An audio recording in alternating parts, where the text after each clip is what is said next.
Hey YouTube, welcome back to a brand new Animal Crossing video. Animal Crossing Wild World is 18 years old this week, so I thought it would be fun to briefly look back at this iconic game and highlight a few features it introduced into the series which probably helped it go on to become the most important installment of Animal Crossing out of all of the retro versions. Animal Crossing Wild World released in North America on December 5th and Australia on December 8th, 2005, just a couple of weeks after the Japanese release, and to date has sold just shy of 12 million units, making it the third best-selling Animal Crossing game of all time, behind New Leaf and New Horizons. Animal Crossing Wild World changed the way we play Animal Crossing forever, adding online multiplayer for the first time in the series, as well as introducing a bunch of features that paved the way for the Animal Crossing franchise we know and love today.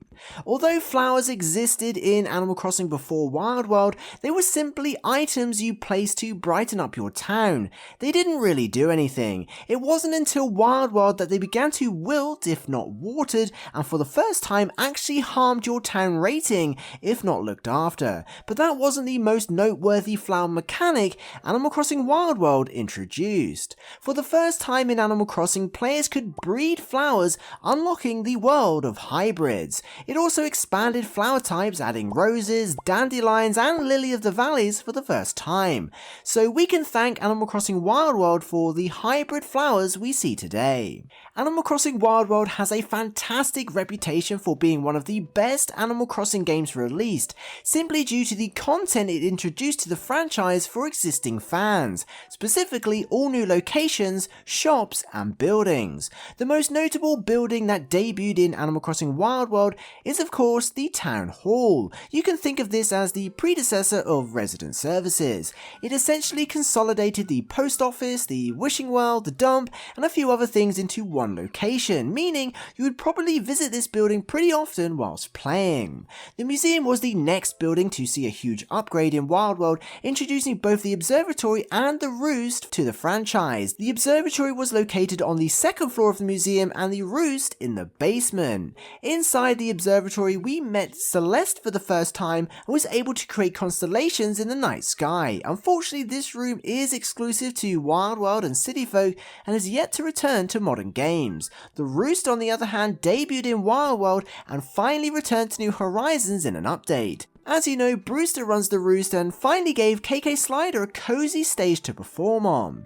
Anyway, these weren't the only new locations added, as Wild World also introduced Shampoodle, the hair salon ran by Harriet for the first time, something that then became a permanent feature of Animal Crossing.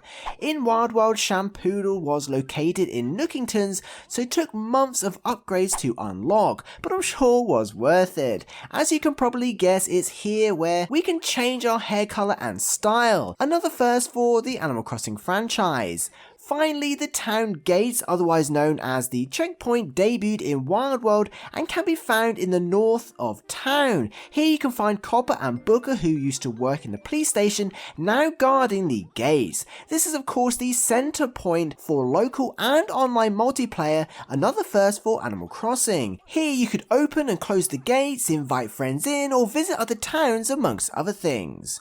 Whilst you could visit other towns in previous Animal Crossing games, Wild World was the first to allow players to play together at the same time, no matter where you were in the world. This was almost certainly thanks to the time it released and the hardware that was available, but still changed the way Animal Crossing would be developed and played forever. Now, as you've probably guessed, when a game introduces so many new features to an already established franchise, it probably needs new characters, and you'd be right. Animal Crossing Wild World introduced a total of 9 new special characters to house new buildings, new events and new mechanics. These include Brewster, Celeste, Cornheimer, Harriet, Caitlin, Katie, Lyle, Pascal and Dr. Shrunk, all of which have become permanent characters in the Animal Crossing franchise. Well, with the exception of Caitlin, but maybe she'll return one day too.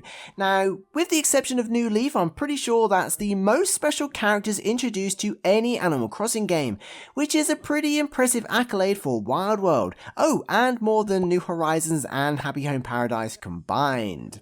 Speaking of accolades, Animal Crossing Wild World is home to the least amount of villages in any Animal Crossing game, with only 150 villages in total. That's 170 less than the most recent GameCube version. But despite its lack of villages, Wild World did introduce 18 new villages to the franchise, including Annabelle, Boone, Champ, Drake, Elise, Elvis, Jitters, Melba, Monty, Nana, Rhonda, Rodeo, Ruby, Simon, Stitches, Tammy, Tipper, and Whitney, most of which became permanent villagers in Animal Crossing. Wild World also introduced 21 villages that were previously exclusive to Japanese-only Animal Crossing games, so again, despite the lack of villages, Wild World made up for it by adding and returning so many others. Now, we've praised Animal Crossing Wild World quite a bit in this video, so we may as well address the elephant in the room. Animal Crossing Wild World doesn't really celebrate holidays. There's no Toy Day, no Harvest Festival, no Halloween, and no Bunny Day, but Wild World did do something special and instead introduce several smaller, more regular events. Animal Crossing Wild World introduced Lardy Day, Yay Day, the Flea Market, the Bug Off, Bright Nights, Flower Fest, and of course, the Acorn Festival. Lardy Day is a competition between villagers with the hopes of creating a new town tune. Villagers will literally sing a tune to the players in hopes of being hired to compose a new town tune. I'm sure it's as adorable as it sounds. Yay Day is an event all about giving villagers compliments and something the villagers ask for and enjoy. This activity increases friendship and the villagers could even remember the compliments they received months in the future. The Flea Market is an incredible event that you can also experience in City Folk, where you can literally walk into your villagers' homes and buy their stuff. You can also set up furniture in your house to sell to them too. It's pretty awesome. The Bug Off was, of course, an event that saw you catching bugs.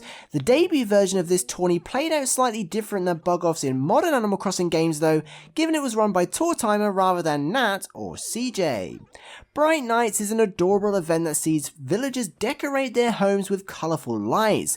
During the event, it's the player's job to vote on the best house every day at the town hall, and over the course of a week or so, select a winner. Apparently, some of the villagers can be pretty sore losers. Flower Fest is exactly as you'd expect. Tour Timer hands out flower bags and both the residents and the villagers have to decorate their gardens outside their homes. Throughout the week, villagers will discuss the event and their plans for flowers, and on the final day of the event, a winner is selected. If you win, you get an awesome flower trophy that I'm pretty sure is exclusive to Wild World. And of course, the Acorn Festival is an event celebrated in the autumn that sees players collecting acorns for Cornimer. In short, the idea is to trade acorns for mushroom furniture. Now, as you know, some of these brand new events have since returned to Animal Crossing, such as the Bug Off for example, but most are exclusive to Animal Crossing Wild World. I'm guessing the reasons for smaller and more regular events was to encourage local and online multiplayer features, which also debuted in Wild World, rather than encouraging a player to take part in Toy Day alone, for example. However you look at it, the lack of holidays in Animal Crossing Wild World must have helped in some way, given they all returned to future games, but we can still appreciate the extra effort Nintendo went to create new events and encourage Animal Crossing players to connect, whether it was with villagers or other players. Anyway, Animal Crossing Wild World also introduced countless other features such as new tools like the slingshot and the watering can, as well as other things like Gulliver's spaceship, notes in bottles, monthly DLC that Nintendo distributed for free, and probably many other things we've forgotten. But the most notable thing Animal Crossing Wild World did for Animal Crossing was proving it could be portable. If it wasn't the success it was on the Nintendo DS, maybe Animal Crossing New Leaf would have never happened. So all in all, Animal Crossing Wild World was a pretty important installment, introduced many characters, buildings, mechanics, and features that we probably take for granted today. It pushed Nintendo hardware, tested new ideas, created a community, and expanded what it means to play an Animal Crossing game. Thank you so much for watching. Here's to 18 years of Animal Crossing Wild World. I hope you enjoyed the video. We will be starting an Animal Crossing Wild World Let's Play in the new year over on my Let's Play channel, so check that out if that's something you might find interesting. If you made it to the end of the video, please comment Wild World just to let me know you did, and be sure to include which Animal Crossing game is your favourite and why. Thank you so much to the Patreon and channel members for supporting this content. I'll see you in the next one. Peace.